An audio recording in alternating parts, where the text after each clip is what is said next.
دونوں جہاں کے قابل پرستش رہنما اور مالک، آپ کی عمر لمبی ہو۔ ہماری حالت ان دنوں ایک بنا پر کے پرندے جیسی ہے۔ خدا کی ریاست ہماری پہنچ سے بہت دور نظر آتی ہے۔ ہاں، اس کی عظیم شان و شوکت کی چھاپ دل پر ہمیشہ چھائی رہتی ہے۔ ہمیں ایک شعر یاد آتا ہے، نو آسمانوں کی منزلوں کی سمجھ اپنے پیروں تلے رکھتی ہے، جس سے وہ قازل ہراساں کے رکابوں کو چوم سکے۔ اس شعر میں سمجھ کم سے کم رکابوں تک پہنچ جاتی ہے، پر اس حقیر کی حالت ایسی ہے اور دماغ میں اتنی زیادہ بے بسی اور نرمی ہے کہ وہ حالت آ گئی ہے جس میں ڈھال پھینک دینی چاہیے، چسپاں ہوتی ہوئی معلوم پڑتی ہے۔ یہ فقط اس کی عبادت میں سر جھکا کر خاموش رہنے کی جگہ جان پڑتی ہے۔ کسی نے ٹھیک ہی کہا ہے، کوئی حرکت نہ ہو کیونکہ کچہری شاہی ہے۔ ہماری حالت ٹھیک پانی کی طرح ہے۔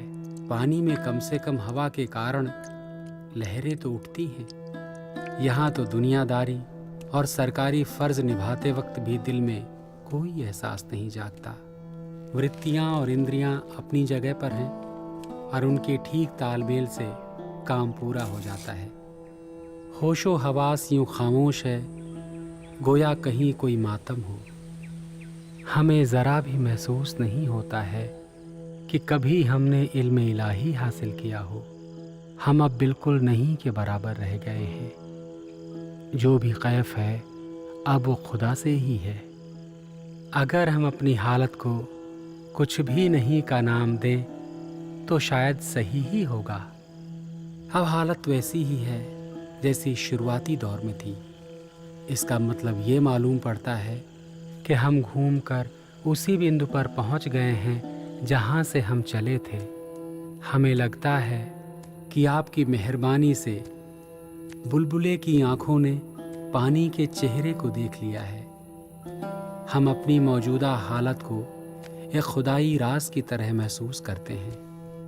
اگر یہ حالت کسی اجنبی کو بتائی جائے تو کبھی بھی بھروسہ نہیں کرے گا، اور اگر وہ اس پر بھروسہ کر بھی لے تو راستے سے بھٹک جائے گا۔ یہ کوئی حیرانی کی بات نہیں ہے کہ کبیر داس جی نے اپنے ہونہار شاگرد دھرم داس جی کو ان الفاظ میں آگاہ کیا تھا، دھرم داس تو ہے لاکھ دہائی، سار بھید باہر نہیں جائی۔